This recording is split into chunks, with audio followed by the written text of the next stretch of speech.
Now, the continued calls from local associations for a permanent home could prompt a reaction from the local Olympic body, which has promised to look into the matter for 2025. President of the Jamaica Olympic Association, Christopher Samuda, says the time has come for local sporting associations to start pooling their resources where possible.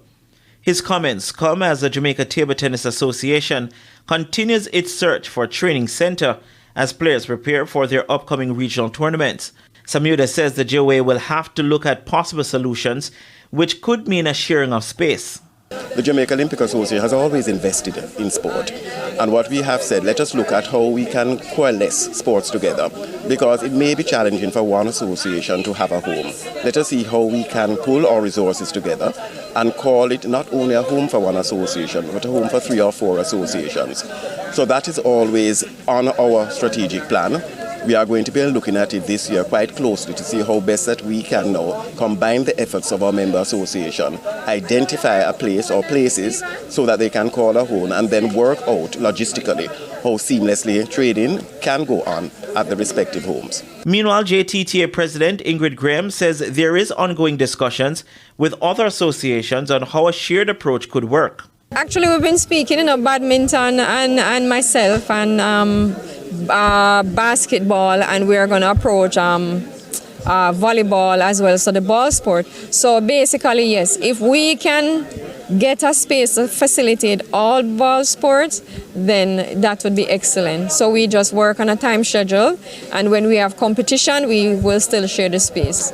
So I think we will have a great relationship there if we come together to get one indoor complex to facilitate all the ball sports. In the meantime, Samuda has commended the Graham-led JTTA on their recent launch of a continuous training camp for local players as they prepare for their respective competitions. We have always said, convert your talent into Olympic squads so that we can resource them, so that we can have them train, and that we can set a program for them so that they can realize that there are certain qualities, there are certain prerequisites that they have to have in order to transition. So this is absolutely important. And I want to congratulate the President and her team members, because they have understood that talent must be honed in a very structured environment. Training must be specialized so that they can get a chance to transition to the international regional stage. The training program will run for 3 to 4 months. Now, after 50 years in the sport, former national representative Sandra Retty says coaches are still not given the recognition they deserve. Retty says there is no financial reward for local coaches. But even in table tennis, you don't get that much pay. You're a coach. There's no pay in table tennis. Being a coach, it's even in schools, it's just a stipend you get. A national coach is just the same. But the work have to be done, because as a past player, and I achieve, I would like to see my young brothers and sisters achieve also, although there's not much. I did not get anything, but probably one out of the lot will come up and become a world champion and achieve from it.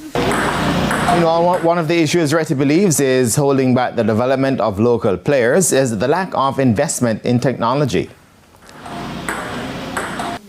We are the third world country. We don't have the funds. Look at Australia in cricket.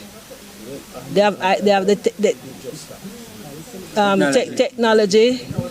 We don't have any technology. We just have to base on what we know, what we learn from other tutors. Right? They have technology. They have,